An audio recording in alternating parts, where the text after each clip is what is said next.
সফলতা পাওয়ার আগে প্রত্যেককেই ব্যর্থ হতে হয়, তাই তুমিও এটিতে অভ্যস্ত হয়ে ওঠো।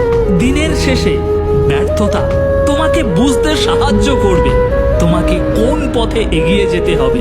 তুমি যদি কখনো ব্যর্থ না হও, তাহলে এটা প্রমাণ হয়ে যায় যে তুমি বড় কিছু করার জন্য সত্যি চেষ্টা করছো। দুর্ভাগ্য, অবস্থার মধ্যে তুমি যখন সাহস দেখাও, তখন তুমি তোমার জীবনে পরিবর্তন আনো। এই উত্তেজনামূলক মোটিভেশন স্পিচগুলো তোমাকে কখনোই কোনোদিন সেটেল হতে দেবে না অ্যাভারেজ হওয়ার জন্য। তোমার ভিতরে সাহস যোগাবে হাজারো প্রতিকূলতার মধ্যে লড়াই করে বিজয়ী হওয়ার জন্য। আমরা এমন মানুষদের দ্বারা সবচেয়ে বেশি অনুপ্রাণিত হই যারা অনেক বড় বড় সমস্যার সম্মুখীন হয়েছে কিন্তু কখনো হাল ছাড়েনি। ভাগ্য এটা একটা ম্যাজিক্যাল শব্দ, কিন্তু জীবনের মানে অভিজ্ঞতা। কখনো কখনো মানসিক চাপ থেকে মুক্তি পাওয়ার একমাত্র রাস্তা খোলা থাকে সেই জিনিসটার ভিতর দিয়েই যাওয়া।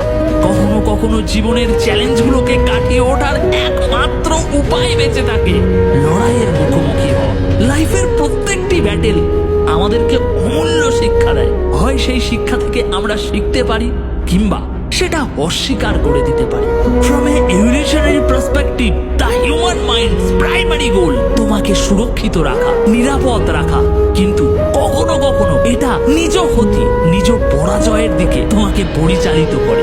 কারণ তুমি সব থেকে সুরক্ষিত থাকো কমফর্ট জোনের মধ্যে থাকে, কোনো ধরনের রিস্ক না নিলে। কিন্তু great things never come from your comfort zone. তাই লাইফে অ্যাভারেজ হয়ে থাকার এই প্ল্যানিংটিকে পরিত্যাগ করো এবং অসাধারণ হওয়ার জন্য চেষ্টা করো। ভীষণ কঠিন পরিস্থিতির সাথে লড়াই করে